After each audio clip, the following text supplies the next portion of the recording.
मैं आपसे एक इशारे में पूछ लेता हूँ, कुछ दिन पहले किसी ने कहा कि बजरंगबली तो भगवान ही नहीं है, आपने वायु पुत्र कहा, बजरंगबली तो सिर्फ राम भक्त हैं, लोगों ने उन्हें भगवान बना दिया। मैं ऐसी किसी अनैतिक बात पर टिप्पणी करना नहीं चाहता। सुनना भी मेरे लिए खराब समय है, मतलब मैं अपने जीवन के सर्वोत्तम समय में से ये समय निकालना चाहूंगा कि मुझे सुनना पड़ा, क्योंकि उच्छिष्ट ज्ञान प्राप्त करने वाले लोग तो यूट्यूबीय ज्ञानी हैं, एक जो गूगल पे आया, यूट्यूब पे आया, उसे सीख लिया।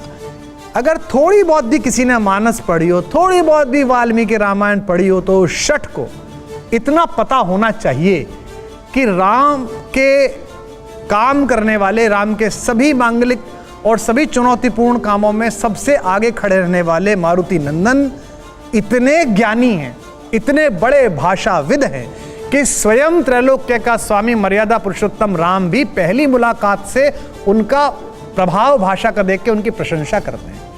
वाक्यज्ञम मधुरम सुग्रीव सचिवम कपि, श्रीमद् वाल्मीकि रामायण में लक्ष्मण से कहते हैं कि ये कितना अद्भुत वाक्य बोलने वाला सुग्रीव का सचिव है ये कपि, और ये निश्चित रूप से इसने चारों वेदों का अध्ययन किया है, हे सौमित्र, इससे जाकर भाषा में बात करो, इसकी तो अद्भुत भाषा है। ज्ञानिनाम अग्रगण्यम जिसे कहा जा रहा है, अगर आपको इतना पता नहीं है कि उसकी भाषा कैसी है, तो फिर आप, भगवान आपका मालिक है भाई साहब। और आपने कहा कि वे भगवान ही नहीं है, जिनके जन्म में पैदा होते। राम ने जन्म से कोई चमत्कार नहीं दिखाया, वे मनुष्य रूप में नरलीला पैदा कर रहे हैं। वो चमत्कारी थे माता के सामने जब पैदा हुए, तो माता ने कहा कि पिछले जन्म में आपने मुझे और मेरे पति दशरथ को वचन दिया था कि आप मेरे घर में पैदा हो गए। तो विष्णु ने कहा पैदा तो हो गया राम बन के, अब क्या चाहती है माता? तो उसने कहा ये क्या पैदा होना, अभी भी विष्णु बने लेट रहे हो, है ना, कीजिए शिशु लीला, कुछ शिशु लीला करिए। तब राम के मन में आया कि हाँ मेरा तो रोल ये है, तो उन्होंने सुन के रोना शुरू करा और प्रसन्नता प्रारंभ हुई, आनंद मंगल हुआ।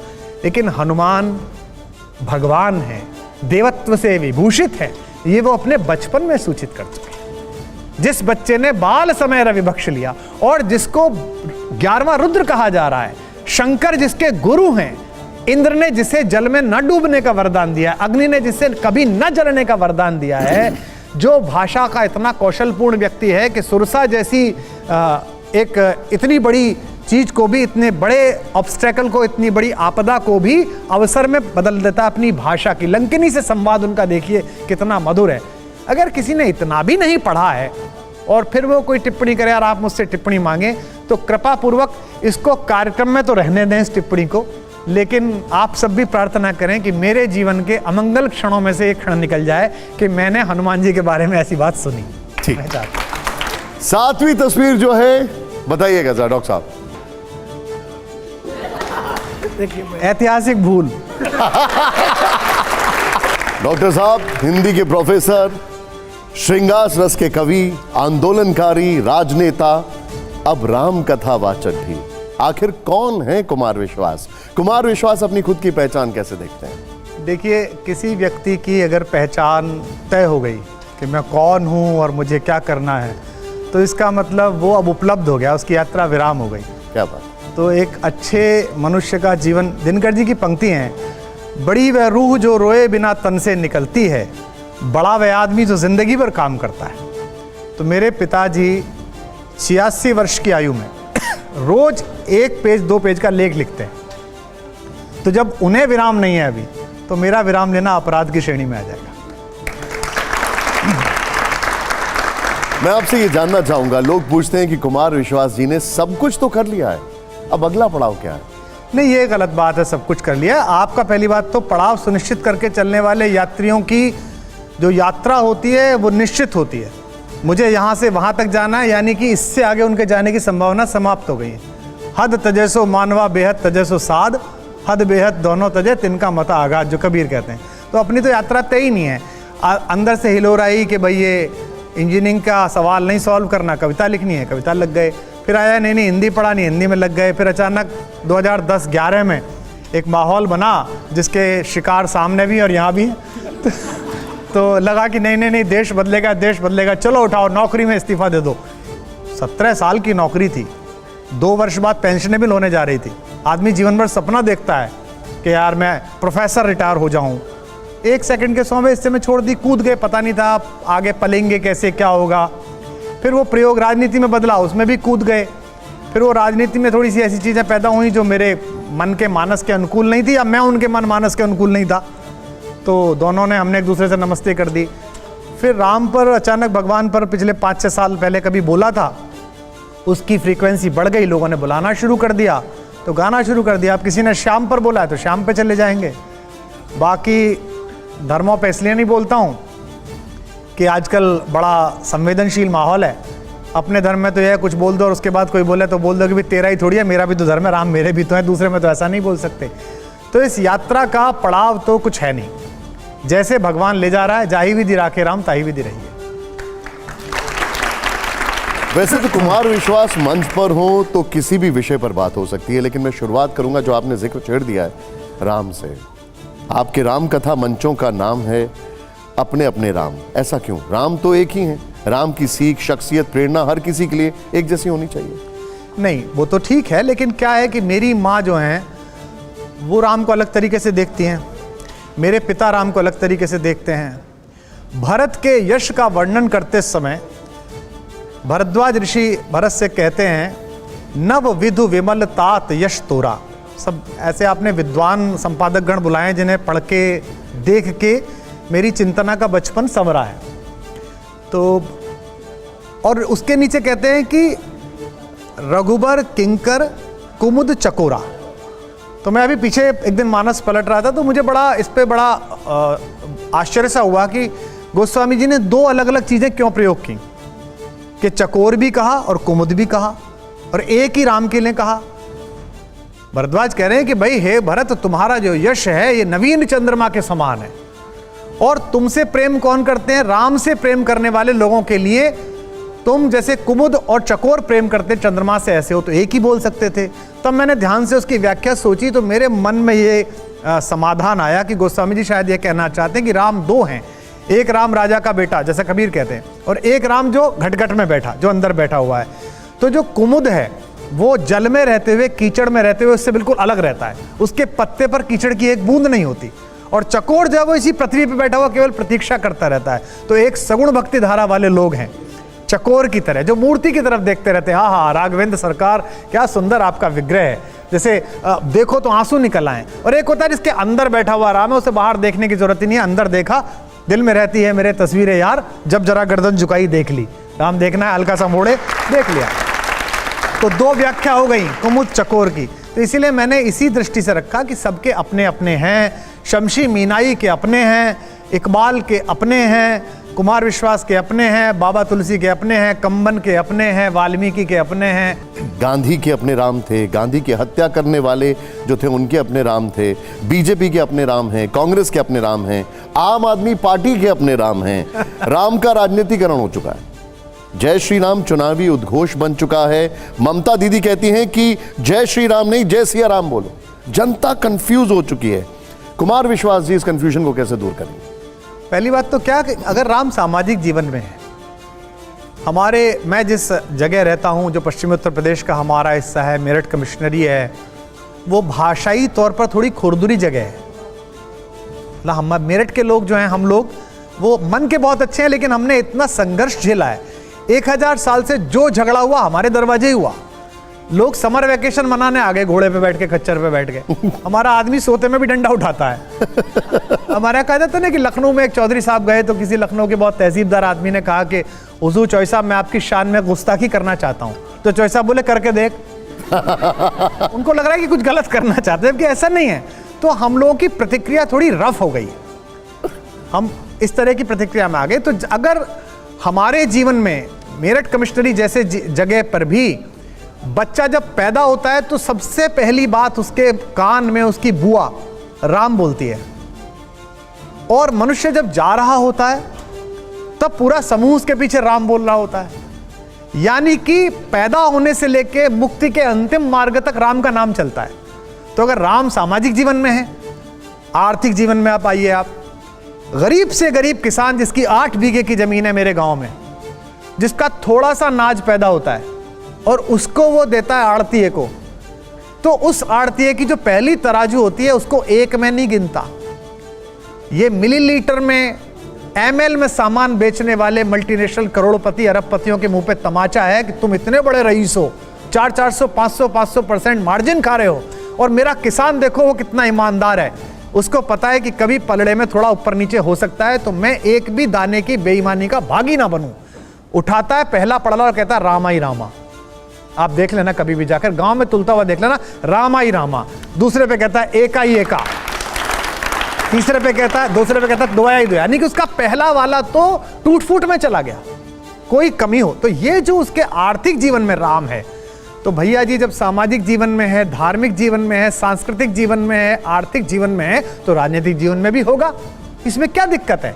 अब ये राजनेताओं के, राजनेता कहीं अलग से तो आए नहीं है, हमारे घर परिवारों से आए हैं, और मेरे को तो ज्यादा पता है कि मेरे घर परिवारों से आए मेरे तो डबल बेड की बगल में से लेट के गए मेरे कुर्ते पहन के गए हैं, मेरा पैसा यूज करके गए, गाड़ी यूज करके गए, तो मुझे तो पता ही है कि वो कैसे हमारे घरों से आते हैं।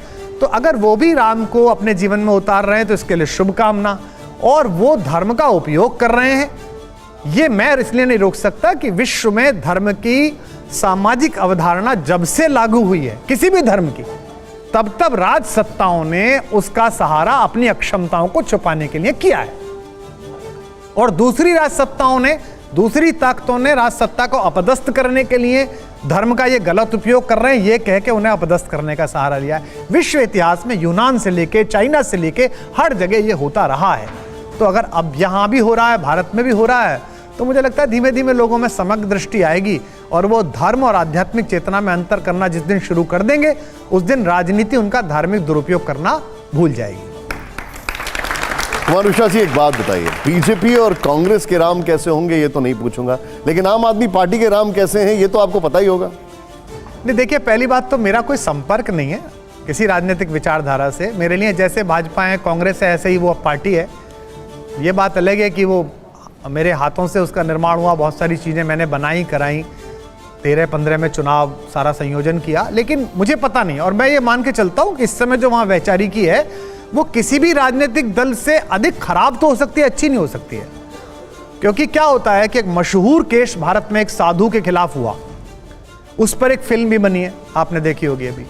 उसका निर्णय करते समय भी माननीय न्यायाधीश ने यह कहा कि आप साधु के चोले में थे तब आपने ये किया, इसलिए आप ज्यादा दंड के भागीदारी। तो अगर आप राजनीति में साधु के चोले में हैं और फिर आप राजनीतिक विद्रूपताओं का घटिया इस्तेमाल करें तो आप ज्यादा दंड के अपराधी हैं।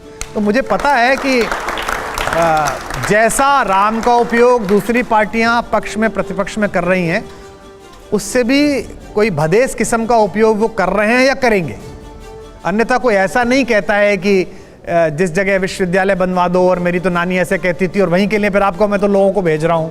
ऐसा नहीं होता है कभी भी। सबको पता है कि ये राजनीतिक कौशल है, और हिंदी में बड़ा खराब शब्द है भारतीय भाषाओं में, वो मैं बोलना नहीं चाहता। ये दो गले अलग अलग प्रयोग करने वाले आदमी को जो कहा जाता है, ये ऐसा प्रयोग है, दो भाषाएं अलग अलग। आपने अपने आप बहुत सारी चीजें बोल दी। शंभूनाथ जी कुछ बोलना चाहे, बताइए सर। जी कुमार जी, आपने कहा कि राज सत्ता के साथ धर्म जुड़ा होता है। धर्म जुड़ा है तो कम से कम भारत में राज सत्ता के साथ राम जुड़े हुए हैं। क्या रामचंद्र जी जब राजा थे तब भी उनके साथ कोई धर्म जुड़ा हुआ था? ये राम जुड़े हुए थे? आदरणीय शंभूनाथ जी का प्रश्न बहुत ही ऐसा है जो हमारी पीढ़ी को जिसका उत्तर सुनना चाहिए जी। तो मेरी जो किंचित बुद्धि है वो ये है कि भगवान राम की आधिकारिक जीवनी वो श्रीमद् वाल्मीकि रामायण है। उसके बाद के ग्रंथ भगवान के जो लीला पृथ्वी पे हुई है उसका वर्णन है। जैसे गोस्वामी जी हैं, तो गोस्वामी जी कोई ऐसी बात नहीं सुनना, कहना चाहते, देखना चाहते जो भगवान के भगवत स्वरूप के बाहर जा रही है।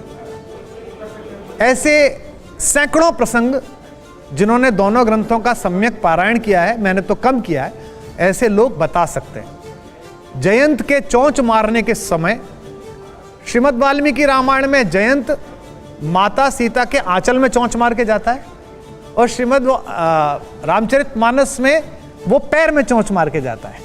क्योंकि बाबा ये कल्पना भी नहीं कर सकते कि माँ के विषय में इस तरह सोचें, जबकि वो वाल्मीकि जी एक व्याख्याकार हैं जो उसी समय जी रहे हैं, जो उस राम कथा में स्वयं पार्ट भी हैं, उस कहानी में।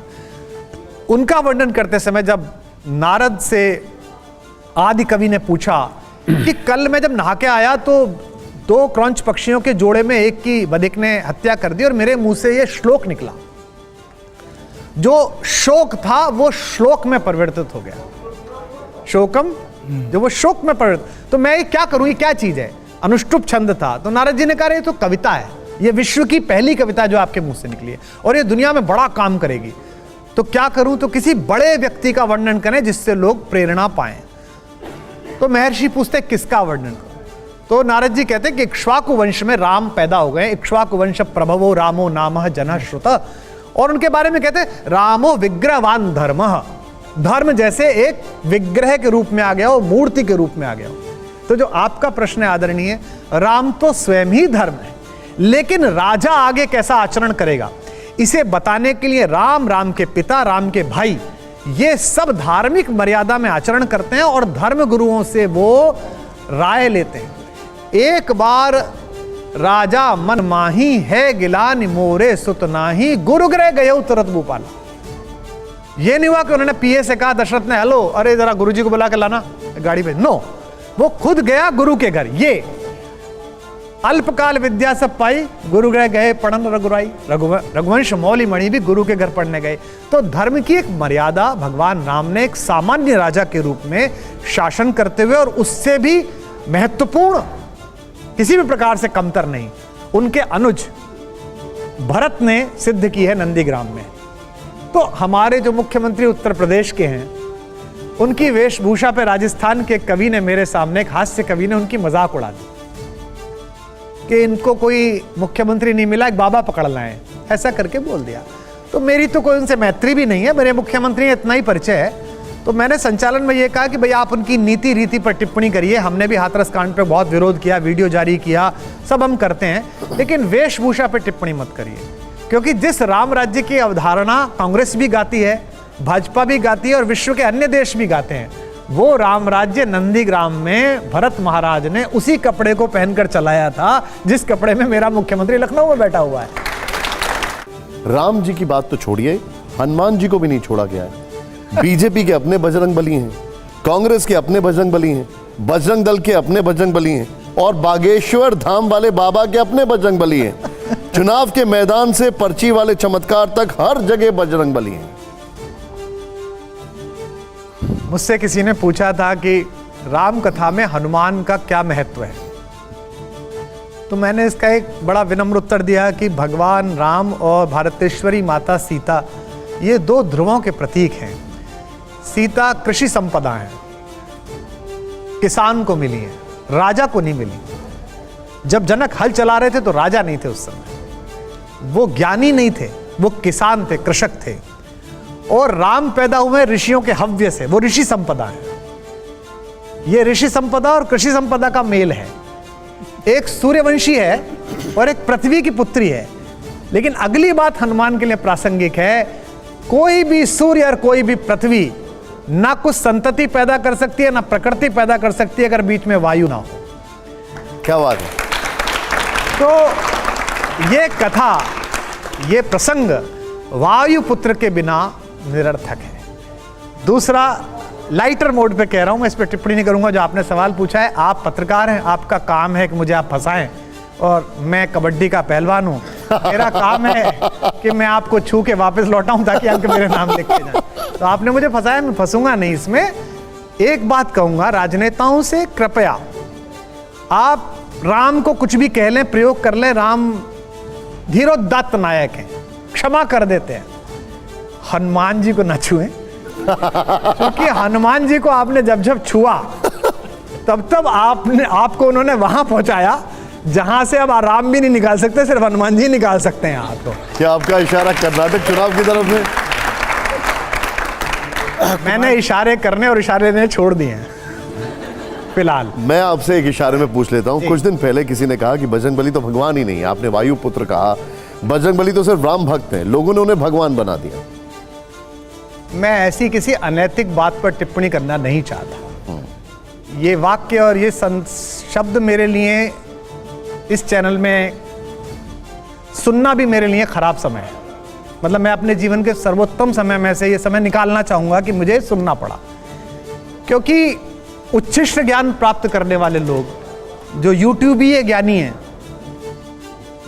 उच्छिष्ट का अर्थ जरा बता देना चाहिए, बच्चों को नहीं पता। उच्छिष्ट पता है इनको, उच्छिष्ट होता है जो बाद में कूड़े में पड़ जाता है ज्ञान। तो यूट्यूबीय ज्ञानी है एक, जो गूगल पे आया, यूट्यूब पे आया, उसे सीख लिया। अगर थोड़ी बहुत भी किसी ने मानस पढ़ी हो, थोड़ी बहुत भी वाल्मीकि रामायण पढ़ी हो, तो शठ को इतना पता होना चाहिए कि राम के काम करने वाले, राम के सभी मांगलिक और सभी चुनौतीपूर्ण कामों में सबसे आगे खड़े रहने वाले मारुति नंदन इतने ज्ञानी हैं, इतने बड़े भाषाविद हैं कि स्वयं त्रैलोक्य का स्वामी मर्यादा पुरुषोत्तम राम भी पहली मुलाकात से उनका प्रभाव भाषा का देख के उनकी प्रशंसा करते हैं। वाक्यज्ञम मधुरम सुग्रीव सचिवम कपि, श्रीमद् वाल्मीकि रामायण में लक्ष्मण से कहते हैं कि ये कितना अद्भुत वाक्य बोलने वाला सुग्रीव का सचिव है ये कपि, और ये निश्चित रूप से इसने चारों वेदों का अध्ययन किया है। हे सौमित्र, इससे जाकर भाषा में बात करो, इसकी तो अद्भुत भाषा है। ज्ञानिनाम अग्रगण्यम जिसे कहा जा रहा है, अगर आपको इतना पता नहीं है कि उसकी भाषा कैसी है, तो फिर आप, भगवान आपका मालिक है भाई साहब। और आपने कहा कि वे भगवान ही नहीं है, जिनके जन्म में पैदा होते। राम ने जन्म से कोई चमत्कार नहीं दिखाया, वे मनुष्य रूप में नरलीला पैदा कर रहे हैं। वो चमत्कारी थे माता के सामने जब पैदा हुए। तो माता ने कहा कि पिछले जन्म में आपने मुझे और मेरे पति दशरथ को वचन दिया था कि आप मेरे घर में पैदा हो गए। तो विष्णु ने कहा पैदा तो हो गया राम बन के, अब क्या चाहती है माता? तो उसने कहा ये क्या पैदा होना, अभी भी विष्णु बने लेट रहे हो, है ना, कीजिए शिशु लीला, कुछ शिशु लीला करिए। तब राम के मन में आया कि हाँ मेरा तो रोल ये है। तो उन्होंने सुन के रोना शुरू करा और प्रसन्नता प्रारंभ हुई, आनंद मंगल हुआ। लेकिन हनुमान भगवान है, देवत्व से विभूषित है, ये वो अपने बचपन में सूचित कर चुके हैं। जिस बच्चे ने बाल समय रवि बख्श लिया और जिसको 11वां रुद्र कहा जा रहा है, शंकर जिसके गुरु हैं, इंद्र ने जिसे जल में न डूबने का वरदान दिया, अग्नि ने जिसे कभी न जलने का वरदान दिया है, जो भाषा का इतना कौशलपूर्ण व्यक्ति है कि सुरसा जैसी एक इतनी बड़ी चीज को भी, इतने बड़े ऑब्स्टेकल को, इतनी बड़ी आपदा को भी अवसर में बदल देता अपनी भाषा की। लंकिनी से संवाद उनका देखिए कितना मधुर है। अगर किसी ने इतना भी नहीं पढ़ा है और फिर वो कोई टिप्पणी करे और आप मुझसे टिप्पणी मांगे, तो कृपा पूर्वक इसको कार्यक्रम में तो रहने दें इस टिप्पणी को, लेकिन आप सब भी प्रार्थना करें कि मेरे जीवन के अमंगल क्षणों में से एक क्षण निकल जाए कि मैंने हनुमान जी के बारे में ऐसी बात सुनी। ठीक।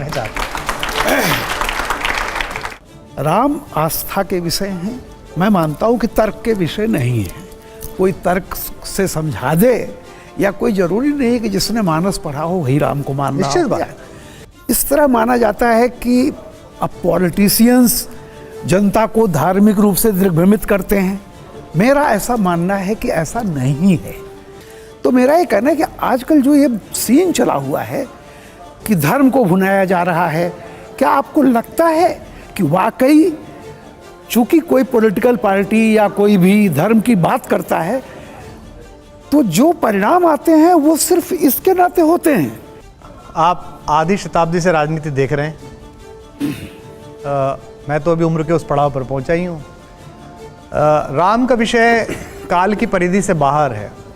ये पहली बार ऐसा नहीं हो रहा है कि मेजॉरिटी माइनॉरिटीज़ के बीच में संशय, संवाद में झिझक, ये बीच बीच में ऐसे फेज आते रहते हैं और ये होता रहेगा। मैं जब बहुत छोटा था, मैंने कहा 6-7 साल का रहा होऊंगा, तो मेरे पिताजी कॉलेज में प्रोफेसर थे और गांव जाते थे। तो एक बार मैं उनके साथ गांव जा रहा था, कई बार मैंने देखा तो हमारे गांव के बाहर माइनॉरिटीज़ की, सीधे बोलूं तो मुसलमानों की बस्तियां थी और बस से उतरने के बाद वो 1-1.5 किलोमीटर का रास्ता पैदल पार करना पड़ता था। तो वहाँ कई खान साहब चाचा वगैरह बैठे रहते थे। तो मेरे पिताजी जाते समय, निकलते समय उनको नमस्ते करते थे, चाचा राम राम। और मेरे पिताजी का नाम है डॉक्टर चंद्रपाल शर्मा और उनका गांव में नाम है चंदर। तो मैंने अक्सर देखा था कि जो बूढ़े बुजुर्ग थे वो इधर से बोला चाचा राम राम, राम राम चंदर मास्टर, और भैया ठीक है ये छोटा वाला दीख है, बेटा बाबा से राम राम करो। तो बिना ये जाने कि बाबा मौलाना कौन से हैं, मैं बाबा राम राम, राम राम, जीते रहो बेटा। ना तो चंदर मास्टर को यह कहने में दिक्कत आई कि ये बाबा है, ना उन खान साहब बाबा को उस समय दिक्कत आई ये कहने में कि ये पोता है। क्या बात है। ये समय था और ये समय लौटेगा, लेकिन ये लौटेगा कैसे सर? ये लौटेगा ऐसे जब राजनीति के इस कुचक्र को खान चाचा और चंदर मास्टर दोनों एक जैसा समझें। अब खान चाचा कुछ और समझे और चंदर मास्टर कुछ और समझे तो ये कभी नहीं आएगा। और मैंने पहले भी एक आध बार कहा है, इस सामने जो युवा बैठे हैं और जो सुन रहे हैं, अलग अलग लोग होंगे। मैं मानस पढ़ने वाला सनातनी व्यक्ति हूँ, ये भी ब्रह्म महाकाल का रक्षा सूत्र है, और मैं आत्मा के रेशे रेशे में आध्यात्मिक चेतना और धर्म में बचपन की वजह से, क्योंकि ऐसे ही परिवार में पैदा हुआ हूँ। लेकिन ईश्वर ना करे अगर कोई ऐसा क्षण आए इस देश के संविधान और गीता में से चुनाव का मुझे मौका पड़ जाए, कभी ना हो, भगवान ना करे, लेकिन कोई भगवान ना करे इस देश पे ऐसा संकट आए कि मुझ जैसे आदमी के इस चयन के आधार पर संकट टल सकता है, तो मैं बड़े भारी मन से रोते हुए गीता को एक तरफ रख के संविधान के ऊपर हाथ रख दूंगा कि मैं ये चुनूंगा। अब मैं यही बात अपने इस्लाम मानने वाले साथियों से, अपने खालसा पंथ मानने वाले साथियों से, अपने बाइबल में आस्था रखने वाले साथियों से मनवाना चाहता हूं, कहना चाहता हूं, अनुरोध करता हूं, और मैं मानता हूं वो ऐसे हैं, बस वो मेरी तरह मुखर होकर बोलना शुरू कर दें कि ईश्वर ना करे इस्लामिक देशों के ओपेक संगठन 58 संगठनों के दबाव में किसी और चक्कर में मेरे सामने क्षण आया कि पवित्र कुरान शरीफ और संविधान में से चुनने का मौका आया, तो मैं 1 सेकंड का हिस्सा लगाऊंगा, मैं कहूंगा कि कुरान घर के अंदर है, बाहर मैं संविधान मानता हूं, मैं संविधान के साथ हूं। न किसी राहबर न रहगुजर से निकलेगा, हमारे पांव का कांटा हम ही से निकलेगा। क्या बात है राहुल जी। विश्वास, इसी पर एक बात सवाल मन में आया आपकी इस बात पे। ये जो विश्वास है आपका, जो अभी आपने प्रकट किया, उसमें एक भाव ये है, अंतर्निहित है कि आप सभी से एक समान विश्वास और आस्था की मांग कर रहे हैं। ऐसा न कभी था, न है, न शायद होगा कि सबके धार्मिक विश्वास और व्यवहार एक जैसे हो जाएं। तो ये जो संविधान बनाम गीता, संविधान बनाम कुरान, संविधान बनाम गुरु ग्रंथ या बाइबल की जो बात है, इसमें जो ये समकक्षता या समानता की अपेक्षा है, ये कितनी जायज़ है, ज़रा इस पर विचार करिएगा। मैं अभी इस पर बहस नहीं करूँगा। बड़े विनम्रता के साथ मैं इसमें एक बात कहूँगा, हिंदी का विद्यार्थी होने के नाते 2 शब्द है, एक है एक रूपता और एक है एकता। मैं यहाँ एक रूपता की मांग नहीं कर रहा, मैं ये नहीं कर रहा कि पूरा देश तिलक लगाए या पूरा देश टोपी पहने। मैं तिलक लगाऊं, तुम टोपी पहनो, लेकिन सड़क पर चलने का, बाईं तरफ चलने का जो कायदा वो मैं भी मानूं, तुम भी मानो। तुम कहो कि मैं दाईं तरफ चलूंगा और मैं बाईं तरफ चलूंगा तो एक्सीडेंट होगा। कुमार विश्वास जी, एक तरफ आप राम कथा कहते हैं, राम और परशुराम के संवाद बताते हैं, लेकिन सोशल मीडिया पर आपके खुद के संवाद थोड़े बदल जाते हैं। मैं आपके कुछ पसंदीदा शब्द बताता हूं, आत्ममुग्ध, बौना, चिंटू, ये सब क्या है?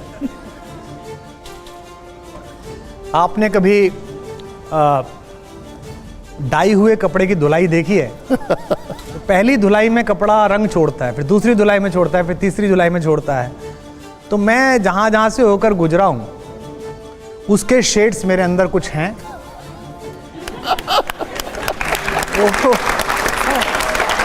अच्छा है इसको अपना खाटीपन, वो कई बार बाहर निकल जाते हैं। और मैं ये क्यों मानूं कि मैं एब्सोल्युटली सही हूं? मुझ में 50 कमियां हैं, 100 ही होंगी बल्कि, जिन पर मैं निरंतर काम कर रहा हूं, और कुछ आयु से भी छूटती हैं।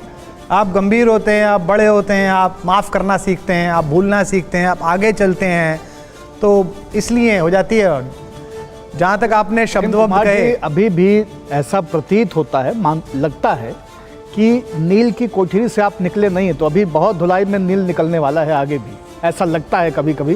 क्योंकि ये भी हो सकता था कि प्रेम की कविताओं का कवि, जब प्रेम की प्रतिस्थापना ही सबसे ज़्यादा हिली हुई है देश में, समाज में, घरों में, विवाहों में, परिवार में, हर जगह पे आप देखिए असहिष्णुता और प्रेम की रिक्तता ये साफ दिखाई देती है। ऐसे समय में प्रेम की प्रतिस्थापना वाला कृष्ण, जो प्रेम का नायक है, उसकी प्रतिस्थापना भी कुमार विश्वास कर सकते थे।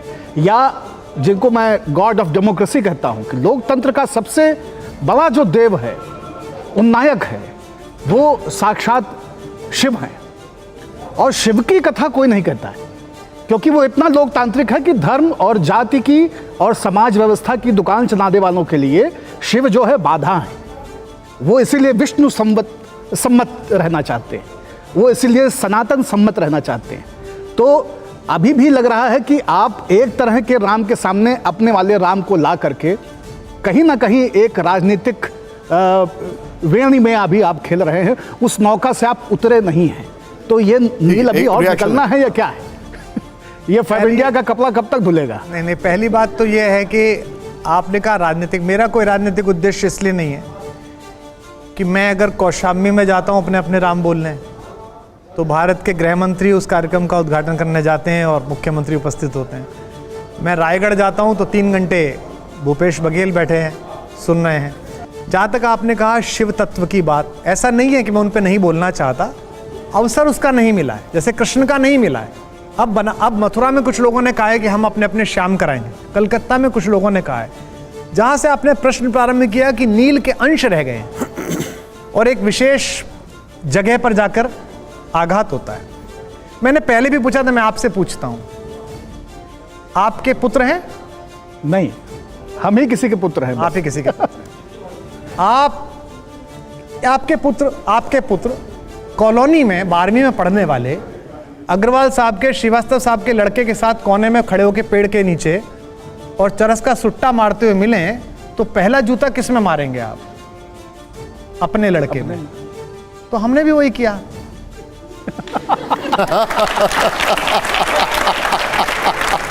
हमने क्या किया? यही तो किया। जी जी भाई वो भाजपा कांग्रेस वो तो कह ही रहे थे कि हमारी तो दुकान है, उन्होंने तो कह रखा है, काउंटर लगा रखा है भाई। इधर है तो निरुद्देश्य है, इधर है तो प्रफुल्ल है। उनका तो तय है कि भाई इधर आ गया तो ठीक है, इधर चला गया तो वो तो घोषित करके आए हैं। पर तुम तो आश्रम खोलने गए थे कि ये मंडी है, इसके बीच में हम आश्रम खोलेंगे ताकि दोनों तरफ के लोग आके सात्विक बने। पता चला कि वो तो मंडी रह गई, तुम तो उससे भी बड़े नीचे चले गए जो मंडी से आगे की चीज। अपने लड़के को समझा बुझा भी तो सकते हैं। समझाया बुझाया। लड़का एक दिन दारू पी के बोला इट्स माई लाइफ डैडी। तो मैंने कहा भाई तेरी लाइफ है तो तू भुगत, अब तू अपनी लाइफ में भुगत रहा है। इट्स नाउ और नेवर। ठीक है, तो ठीक है। पॉलिटिकल हो गया है, तो मैं अब आपको एक थोड़ा सा अलग चीज पे लेके जा रहा हूं। जहां ना पहुंचे रवि वहां पहुंचे कवि। डॉक्टर साहब, आप देश के बड़े कवि हैं। अब मैं एक रैपिड फायर राउंड दिखा रहा हूं और इसमें आपके सामने एक तस्वीर रखेंगे और जो पहला वाक्य आपके जहन में आएगा वो आपको बताना होगा। जोरदार तालियां दीजिए जरा रैपिड फायर राउंड के लिए। यहां पर जो मैं आपके सामने जो तस्वीर दिखा रहा हूं कुमार विश्वास जी, और ये सिर्फ आपके साथ ये वाला रैपिड फायर क्योंकि आप हमारे से, ये मैं आपको दिखा रहा हूं। आइए जरा प्ले ऑन करिए पहली तस्वीर और कुमार विश्वास जी का पहला रिएक्शन। भारत का विचार। क्या बात है, जोरदार तालियां हो जाए। दूसरी तस्वीर दिखाइए जरा। असंवैधानिक असहमति। जोरदार तालियां। तीसरी तस्वीर। पहला सवार। पहला सवार। एक और तस्वीर, हमारी चौथी तस्वीर दिखाइए जरा। योद्धा। योद्धा। पांचवी तस्वीर। संकल्प। संकल्प। छठी तस्वीर, अब बताइएगा एक वर्ड में आप मुझे जरा दिखाइए। भोला प्रयास।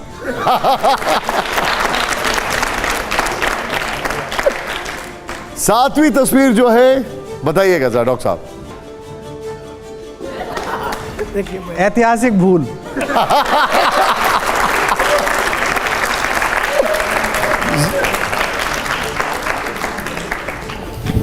अब देखिए, आपने मुझे बताया कि हम जो आपसे बात कर रहे थे उसमें आपने सबके अपने अपने राम का जिक्र किया, सबके अपने अपने श्याम का जिक्र किया, लेकिन क्या देश में लोगों के अपने अपने कानून भी हो सकते हैं?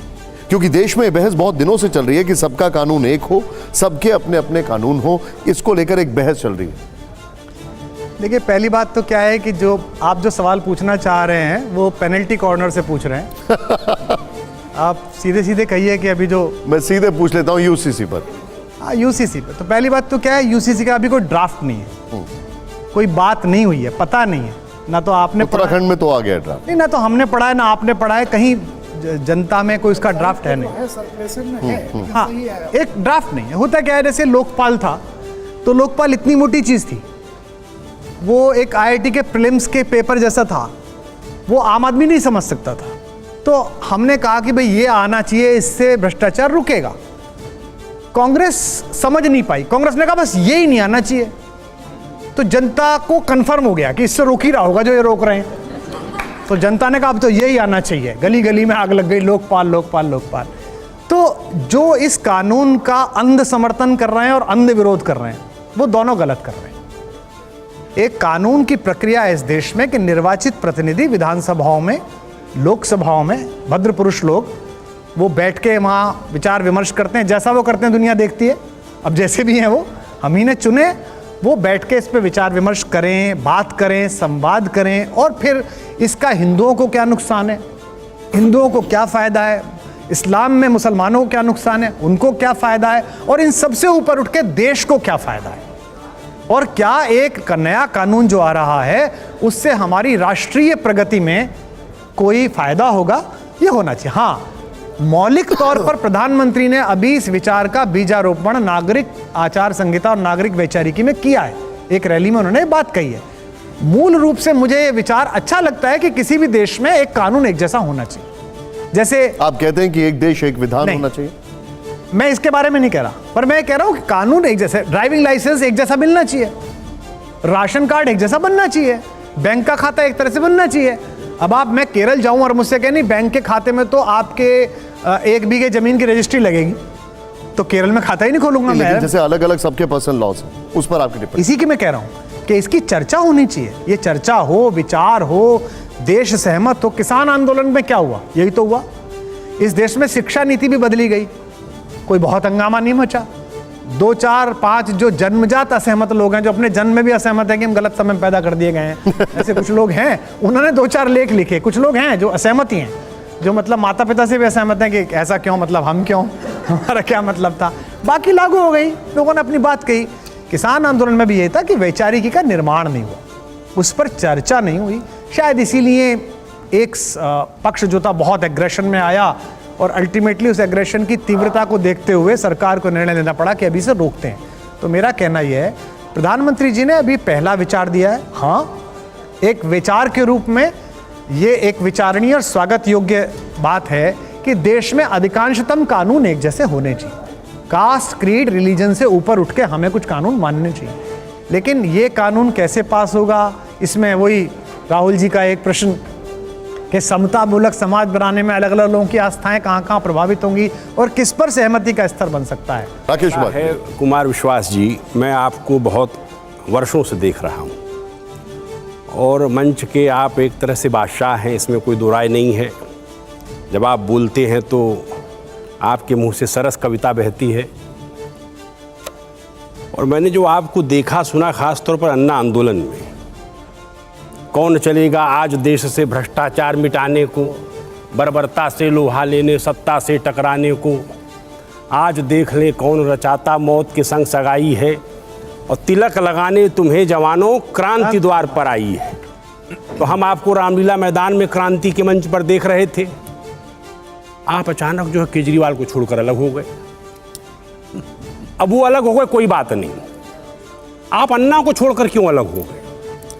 पहली बात तो क्या है कि मैं अलग और आप कितने दिन गए अन्ना के पास, उसके बाद गए सच से बताइए ईमानदारी से, राम को साक्षी मानकर, आप रालेगढ़ सिद्धि गए कि नहीं गए? और नहीं गए तो क्यों नहीं गए?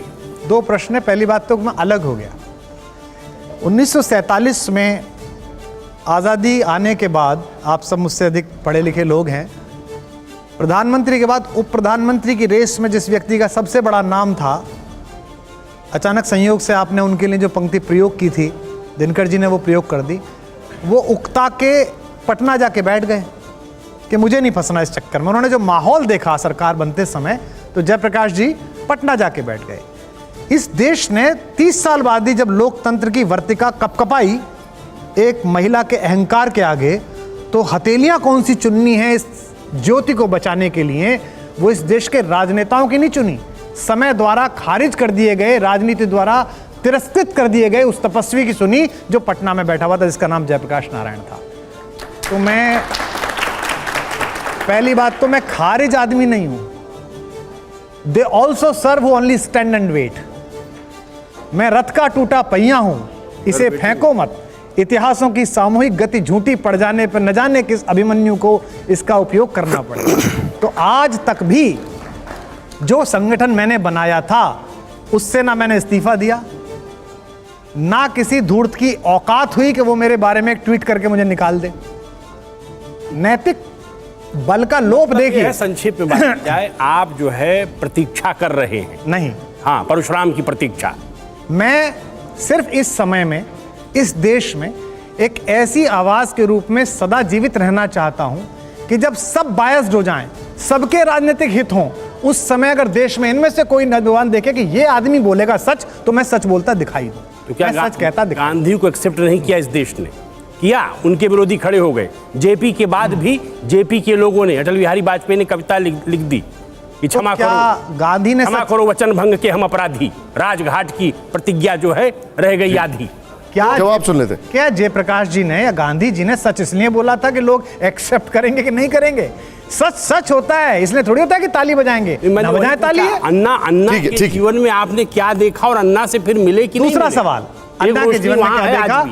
दूसरा सवाल, ये जा रहा होगा लाइव।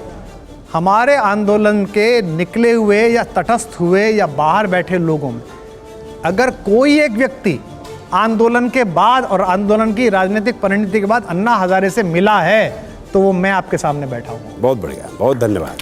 आज की तिथि में भी मेरा उनके लोगों से, उनसे संवाद बदस्तूर है।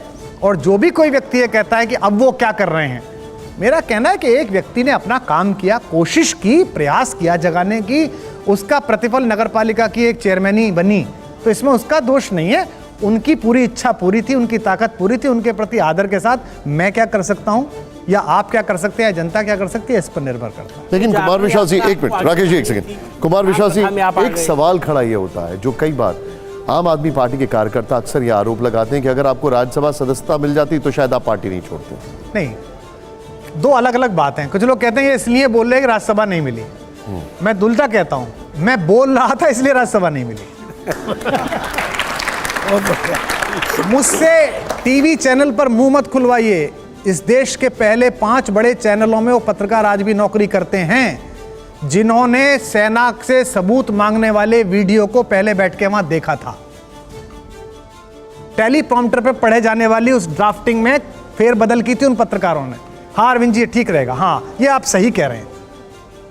मैं चुप हूं तो इसका मतलब आप ये मत समझिए कि मैंने लड़ना छोड़ दिया है। हथियार मैंने टांगे हैं, शमी के वृक्ष पे चलाना नहीं भूला हूं अभी। लेकिन तो क्या एक चीज इसमें नहीं, मैं आपको बताऊं तो मेरा कहने का तात्पर्य है कि मैं तब भी बोल रहा था कि सेना के शौर्य के सबूत मत मांगो। युद्ध के लिए जाते हुए सिपाही के लिए वो रात सुहाग रात होती है और सुहाग रात के सबूत नहीं मांगे जाते हैं। 9 महीने बाद पूरे गांव को पता चलती है कि मन गई थी, पूरी सबको पता चली कि मनी उसके बाद जो हुआ। तो मैं तब भी कह रहा था कि सब बातें मत करो। देश के सर्वोच्च पद पर बैठा हुआ आदमी जो इतने बड़े बहुमत से चुना गया है, उसके निजी जीवन पर घटिया टिप्पणी मत करो। हमसे तो मोबाइल छीनने जाते थे कि तूने क्यों नहीं रिट्वीट करा है, सब कर रहे हैं। मैंने कहा मैं नहीं करूंगा, तेरे बारे में भी नहीं करूंगा, किसी और के बारे में भी नहीं करूंगा। मैं नैतिक जीवन में, राजनीतिक आदर्शों में जिस नेता से सब ज्यादा प्रभावित था बचपन में, किशोरावस्था में जिनको सबसे पास से देखा था, उनके जीवन से मेरी भाषा प्रभावित है, जिसका नाम है अटल बिहारी वाजपेयी। मैं कोई ऐसी बात ना तब कहना चाहता था ना अब कहना चाहता हूं, और मुझे अपने जीवन की गति पता नहीं है। कल को अगर मैंने राजनीति में पुनर्प्रवेश किया तब भी मैं ऐसा ही रहूंगा। आप थोड़ी देर पहले मुझे हिंट कर रहे थे एक सवाल के लिए, पूछिए सवाल।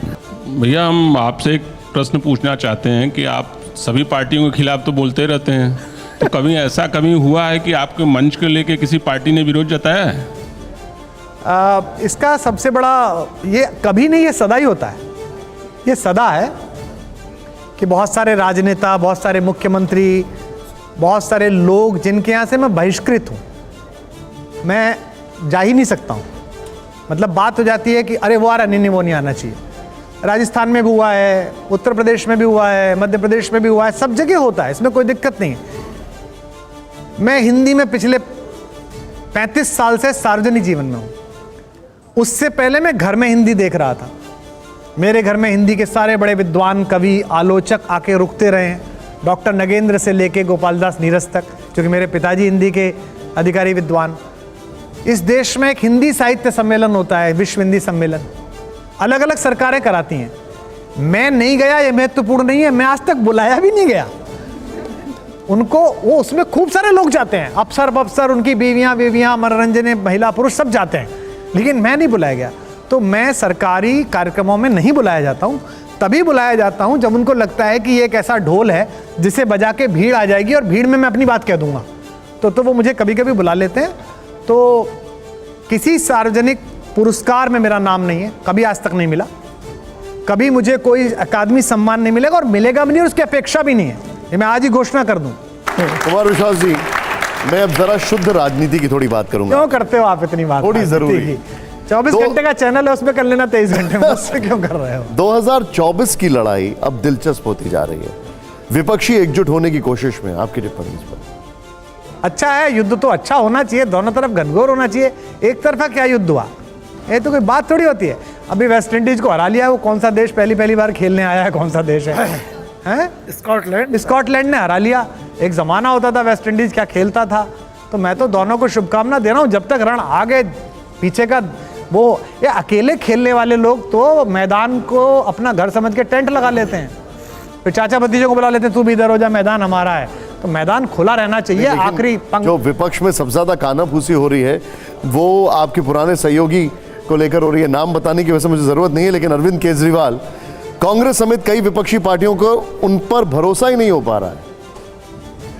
भारत पर जब दाहिर पर आक्रमण हुआ तो बाहर से आने वाले सेनापति ने वहां के मंदिर के एक कार्यकर्ता को खरीद लिया, क्योंकि ये कहावत थी उस मैदान में, जो लोक श्रुति है कि जब तक ये झंडा देवी के मंदिर का नहीं गिरेगा तब तक हिंदुस्तान का राजा जीतेगा। जब युद्ध शुरू हुआ तो थोड़ी देर बाद ही उस कार्यकर्ता ने, मतलब दाहिर के उस आदमी ने, बड़े मंत्री ने, झंडा ऊपर चढ़ के नीचे गिरा दिया। अफवाह फैल गई कि दाहिर हार गया और दाहिर मारा गया। जब उसको लाया गया उस विदेशी आक्रांता के सामने, उस मंत्री को कि साहब आप मुझे इनाम दे दीजिए, तो उसने कहा इसका सिर कलम कर दो। तो उसने कहा क्यों? बोले दाहिर के यहाँ कब से काम करता था? बोले 7 पीढ़ियों से। बोले 7 पीढ़ियों में जब तू दाहिर का सगा नहीं हुआ तो एक युद्ध में तू मेरा क्या सगा होगा? तो ये विपक्षी पार्टियों को समझना चाहिए, इतना ही संकेत काफी है उनके लिए। लेकिन आपने बहुत बड़ी बात की है, लेकिन आम आदमी पार्टी के कार्यकर्ता कह रहे हैं कि अरविंद केजरीवाल 2024 में, अरे भाई साहब क्यों मुझसे ऐसी बात करवाते हो? 2012-13 की अपनी क्लिप निकाल के देख लो। जिनके खिलाफ ट्रैक्टर भर भर के गालियां बकते थे, जिन्हें इस देश में भ्रष्टाचार और राजनीतिक नीचता का पर्याय पुरुष मानते थे, जिनकी परछाई से भागते थे, अगर वहीं जाके जाना पड़ रहा है, उन्हें ही विकास पुरुष कहना पड़ रहा है, उन्हीं की गोद में बैठना पड़ रहा है, तो ऐसा तो स्वर्ग भी मिले ना तो मैं चिमटे से ना उठाऊं, लात मार के फेंक दूं घर दल्ले अपना। क्या मिलेगा इससे? अरे खाएगा वही 2 रोटी। मधुमेह हो रहा है, इंसुलिन तो उतनी लगाएगा, वो भी 2 रोटी ढंग की ना मिल रही, मिठाई खाने का मौका ना मिल रहा। सीजन में आम आ रहे हैं केवी कुटीर में, मैं तो जम के चूस रहा हूं और जम के नहा रहा हूं, तो वो भी नहीं खा सकता। क्यों इस चक्कर में पड़ा हुआ है भैया? जिंदगी भर इसी नीचता को गाली दी और वो नीचता कर रहे हो। जीवन केवल निशांत चतुर्वेदी जी ये नहीं है जो आपके और मेरे जीते रहते हुए, जीवन इसके बाद भी है। मेरे नाम पर मेरा पोता ना थूके और उसका पोता ना थूके, ये भी तो देखना पड़ेगा। ये तो अभी ऐसा निर्णय कर रहे हैं कि इनके नाम पे औलादें थूकें, आंदोलन में लोग निकलने को तैयार ना हो, तो क्यों ऐसा करवाना चाहते हैं? नीचता है, गलत प्रसंग है, कहाँ राम में आप ये सब चीजें ले आते हैं? बढ़िया। अब मैं आपसे आपसे गंभीर सवाल पूछ रहा हूँ। एक सेकंड राकेश जी, एक सेकंड, मैं गंभीर सवाल पूछ रहा हूँ। ये सवाल जुड़ा है आपके उस बयान से जो आपने पंजाब चुनाव से पहले दिया था और आम आदमी पार्टी के साथ अलगाववादी ताकतों के रिश्ते का गंभीर आरोप लगाया था। मैं आपका वो पहले बयान सुनाऊं या आपको आप वैसे आपको याद होगा, याद लेकिन ही एक है बार- साहब। फिर भी एक बार सुना देता हूं मैं, जरा वो बयान प्ले ऑन करिए इसको यहां पर जरा। और मुझे क्या याद है, वो तो रोज देश को याद आ रहा है। ठीक, प्ले ऑन करिए जरा। मैं सदा कहता हूं पंजाब कोई राज्य नहीं है, पंजाब एक भावना है, पंजाबियत एक भावना है पूरी दुनिया में। ऐसे में एक ऐसा आदमी जिसने एक समय में मुझे ये तक कहा था, जब मैंने उसको कहा कि ये जो फ्रिंज एलिमेंट है, जो अलगाववादी संगठन है, जो खालिस्तानी मूवमेंट से जुड़े हुए लोग हैं, इनका साथ मत ले पिछले चुनाव में। और उसने कहा था कि नहीं नहीं हो जाएगा, चिंता मत कर। और कैसे चीफ मिनिस्टर बनेगा, तो उसने उसका फार्मूला भी बताया था कि ऐसे ऐसे भगवंत को और फुल्का जी को लड़वा दूंगा और मैं पहुंच जाऊंगा। और आज भी वो उसी पथ पे है, मानो मत मानो, और नहीं भी है तो वो पपेट बिठा लेगा, कोई कुछ कर लेगा वो कुछ काम। तो ऐसे में उसने मुझे इतनी भयानक बातें बोली, जो कि सबको पता है, पंजाब में सबको पता है, कि एक दिन तो मुझसे कहता है कि तू चिंता मत कर, या तो मैं एक स्वतंत्र सूबे का मुख्यमंत्री बनूंगा। और मैंने कहा ये अलगाववाद 2020 का रेफरेंडम आ रहा है, पूरी दुनिया फंडिंग कर रही है ISI से लेके और बाकी अलगाववादी ग्रुप। तो कहता तो क्या हो गया, तो स्वतंत्र देश का पहला प्रधानमंत्री बनूंगा। आपने बहुत यहां पर बड़ा इसको बताया, लेकिन ये बहुत ही सेंसिटिव स्टेट के बारे में बात हो रही है, बहुत ही ज्यादा चिंताजनक है। थोड़ा इसको इलैबोरेट कर दीजिए बात। भारत के राजकीय दूतावास को अमेरिका में खालिस्तानियों ने आग लगा दी। दूतावास का मतलब समझते हैं आप? दूतावास किसी देश में उस देश की अस्मिता का प्रतीक होता है। वो बिल्डिंग नहीं है, वो भारत है, और उसको आग लगा दी। और हमारा बयान आ रहा है कि नहीं नहीं कोई हताहत नहीं हुआ है, कोई नुकसान नहीं हुआ है, एजेंसीज को खबर कर दी गई है। आज से पहले आपने देखा किसी की हिम्मत हुई कि भारतीय दूतावास को आग लगा दे, भारतीय दूतावास पे तिरंगा फाड़ दे? तो मैंने जो कहा वो पिछले 1.5 साल में पल पल इस देश ने भोगा। बहुत सारी बातें बोली थी इसमें, 58 सेकंड का बयान चर्चित हो गया। जो बोला था अगर वो गलत सिद्ध हो जाता तो मैं अपराधी कहलाता कि मैंने राजनीतिक बयान दे दिया। वो तो रोज ही सही सिद्ध हो रहा है। कितने समय बाद पंजाब में ये हुआ कि रॉकेट लॉन्चर से थाना उड़ा दिया। हिम्मत थी किसी की इस देश में? कभी आप बीजेपी की तरफ दिखते हैं, कभी कांग्रेस की तरफ, तो कभी वामपंथ की आवाज में आवाज मिलाते हैं। आप किस तरफ हैं? दरअसल क्या है कि मैं अपनी बात कह देता हूं, उनमें से जिसको आज का जो इंटरव्यू है इसे देखना, दोनों इस्तेमाल करेंगे। वो भी इस्तेमाल करेंगे, ये भी इस्तेमाल करेंगे, आप तो करोगे ही। तो हमारी कविता बीजेपी के हैंडल से भी हुई है। काशी में बोलते समय प्रधानमंत्री ने भी उसकी पंक्ति पढ़ दी है, कंकर कंकर मेरा शंकर, मैं लहर लहर अविनाशी हूँ, मैं काशी हूँ। हमारी कविता आदरणीय प्रियंका गांधी जी ने किसान आंदोलन में भी ट्वीट कर दी, जो धान की कीमत दे न सका वो जान की कीमत क्या जाने, भगवान का सौदा करता है इंसान की कीमत क्या जाने, ये भी कर दी। इन दोनों ने कविता का प्रयोग किया, और जो हमने पार्टी बनाई थी उसने कवि का प्रयोग किया। आप कहते हैं आप किसी के साथ नहीं हैं, आपके विरोधी अक्सर आपका एक पुराना वीडियो वायरल कर देते हैं, दिखाइए जरा, जिसमें आप उस वक्त के मुख्यमंत्री नरेंद्र मोदी की तारीफों के कसीदे पढ़। क्या दिखाना, एक बार फिर भी व्यूअर्स के लिए तो दिखा दे, दिखाइए जरा। जब जब आप सहारा देते, इनका सिर सहलाते, जब जब इनको अपना कहकर अपने गले लगाते, तब तब मुझको लगता है ये यह जीवन जी लेंगे और नीलकंठ की तरह यहाँ का सारा विष पी लेंगे। नीलकंठ की तरह यहाँ का सारा विष पी लेंगे। इस देश के अराजक धुएं के बीच कुछ 2-4 रोशनदान हैं जिनसे उजाले की किरण आती है। विपरीत लोग भी और अनुकूल लोग भी, दोनों आपके अस्तित्व के होने से इनकार नहीं कर सकते। विपरीत पूरी शिद्दत के साथ अस्वीकार करते हैं और अनुकूल पूरी शिद्दत के साथ स्वीकार करते हैं। मनुष्य वो जो ऐसे जिए कि जब फूल की तरह पृथ्वी से जाए तो बीज धरती में हो और सुगंध आसमान में। मैं बता रहा हूँ आपको, मोदी जी आपका भविष्य उज्ज्वल है, आप दिल्ली में तो बैठोगे ही, वो तो मुझे पता है, लेकिन ऐसा कहा जाता है कि कवि की जिह्वा पर 24 घंटे में एक बार सरस्वती बैठती है। शायद ईश्वर करे, माँ करे, आपके हाथ उठे इस क्षण मेरी जिह्वा पर। मैं आपसे एक चीज जानना चाहूंगा, आप कहते हैं कि आप निष्पक्ष हैं, आपके विरोधी कहते हैं कि आप मोदी जी की तारीफ में कसीदे पढ़ते हैं। तो क्या है, राजनीतिक दलों को समझना चाहिए कि 24 घंटे में एक बार बैठती तो है सरस्वती। ये 2007 का 6 का वीडियो है। वो मुख्यमंत्री थे, सारे कवि सम्मेलन सुनने आते थे, अंत तक बैठते थे, मैं उनके घर जाता था, भोजन भी करता था, बातचीत भी करता था। इस पूरे बयान में एक बात बता दो जो मैंने प्रो भाजपा या प्रो मोदी कही हो। मैंने ये कहा आपसे असहमत लोग पूरी शिद्दत से असहमत हैं, आपसे सहमत लोग पूरी शिद्दत से सहमत हैं, आप मुल्क के उन कुछ नेताओं में हो जिनसे उम्मीद है मुझे बता दीजिए 2007 में ये बयान क्या गलत था और आज क्या गलत है। लेकिन जिस वक्त राहुल गांधी की सदस्यता गई तो आप राहुल के हमदर्द हो गए।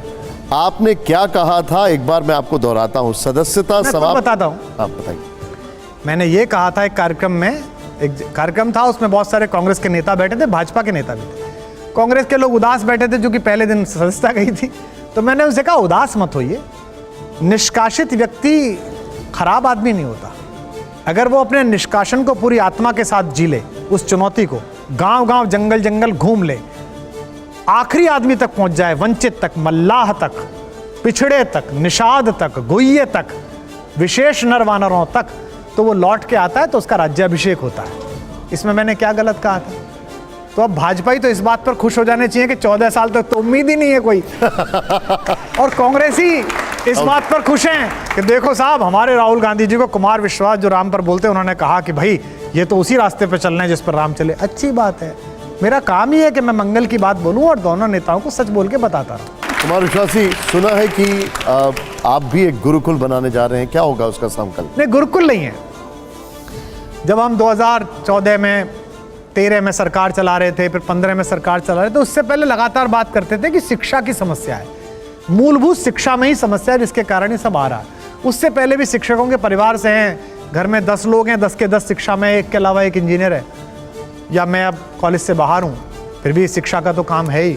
जन शिक्षा का काम है खुद सीखने का और सिखाने का। तो एक स्कूल ऐसा बनना चाहिए जहाँ जो 5 कोश हैं मनुष्य के, अन्नमय कोश, प्राणमय कोश, आनंदमय कोश, विज्ञानमय कोश और मनोमय कोश, सब में जो उसका भोजन हो वो सात्विक हो, ताकि 18 वर्ष की आयु में जब वो बाहर निकले तो हम समाज को एक बहुत ही सुंदर मनुष्य दे सकें। यानी कि वो जो खाए वो ऑर्गेनिक हो, वो जो सुने वो ऑर्गेनिक हो, वो जो पढ़े वो ऑर्गेनिक हो, उसमें किसी प्रकार की मिलावट ना हो। तो मैंने उसके 40-50 पॉइंट लेके एक परिकल्पना की।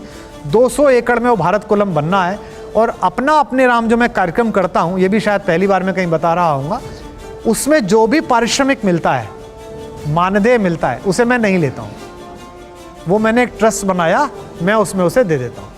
घर कवि सम्मेलन से चलेगा और ये लोकमंगल का काम आध्यात्मिक चेतना से और धर्म के काम। बहुत ही अच्छी कोशिश। तो कोशिश ये है, अभी तो जमीन ढूंढ रहा हूँ, जमीन मांग रहा हूँ। सवाल है जी, अभी सर एक मिनट, राकेश जी, इसमें फीस का ये राजेश जी सही पूछ रहे हैं, इसमें इसको सुचारू चलाने के लिए आधे विद्यार्थी तो फीस पर हों और आधे विद्यार्थी वो जो लोकल चेन होती हैं छोटी वाली, बचपन है, मदर्स प्राइड है, उनमें एक कंपटीशन करा के आभावान बच्चों को पहचानना, हैव नॉट्स, ऐसे जो बिल्कुल आ नहीं सकते, उनको वहां तक लाना और 100% फ्री पढ़ाना। बहुत ही बढ़िया, ये मैं चाहूंगा जोरदार तालियां, एक बहुत अच्छी कोशिश है।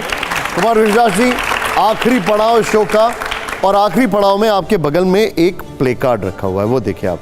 अब वो है कैमरा, मुझे वैसे आपको क्या कैमरा बताना, वो सामने कैमरा है, मैं आपसे सवाल पूछूंगा, यस नो, और वरना आप सीधे पास भी कर सकते हैं। ये रैपिड फायर राउंड है, ये देखिए आपने पहले उसको, हालांकि अभी तक आपने मुझे सारे सवालों के जवाब दिए, दिखाइए जोरदार पहले तालियां हो जाएं और हर जवाब पे ताली जरूर होनी चाहिए। आइए जरा, रैपिड फायर राउंड में हमारा पहला सवाल क्या है, दिखाइए जरा। कश्मीर से धारा 370 हटाया जाना सही था?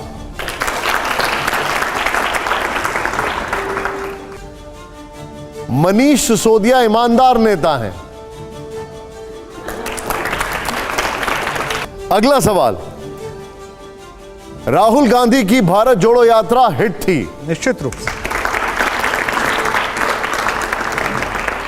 फिर एक और सवाल, अरविंद केजरीवाल में देश के प्रधानमंत्री बनने के गुण हैं? आपने सिर्फ प्ले कार्ड देखा, सवाल का जवाब आपने एक क्षण भी नहीं लिया सोचने के लिए। खैर, आखिरी सवाल, कुमार विश्वास 2024 में लोकसभा का चुनाव लड़ेंगे?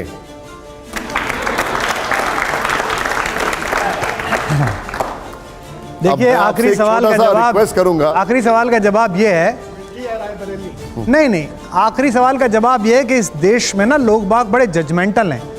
मैं बच्चों की कसम खाता हूं कि ये नहीं करूंगा, मैं बच्चों की, क्यों ऐसा झूठ बोलते हैं? आपको पता ही नहीं है कि आपको क्या करना पड़ेगा, आपको पता ही नहीं है कि आपको किस दिशा में जाना पड़ेगा, उसमें आप एक पहले ही कह दें मैं ऐसा करूंगा, ऐसा नहीं। खुदा थोड़ी हुए हैं, भगवान थोड़ी हुए हैं आप। ठीक है, हमने आप जब अब ये खत्म हो गया शो, लेकिन आप जब आ रहे थे तो एक कविता आपकी सुनाई थी। जाने से पहले आपके बगल में वो माइक रखा है, मैं चाहूंगा एक बार प्लीज आप उसकी कुछ पंक्तियां हमारे लिए। कि साथ रहो तो सबसे बेहतर, साथ रहो तो सबसे बेहतर, मौन रहो आभारी है। साथ रहो तो सबसे बेहतर, मौन रहो आभारी है। सत्ता की कविता से केवल इतनी रिश्तेदारी है। सत्ता की कविता से केवल इतनी रिश्तेदारी है। सारी दुविधा प्रतिशत पर है, सारी दुविधा प्रतिशत पर है, सच कितना बोला जाए। सारी दुविधा प्रतिशत पर है, सच कितना बोला जाए। गूंगे सिखा रहे हैं हमको, मुंह कितना खोला जाए। क्या बहुत बहुत शुक्रिया कुमार विश्वास जी, बहुत बहुत आभार आपका। Thank you so much.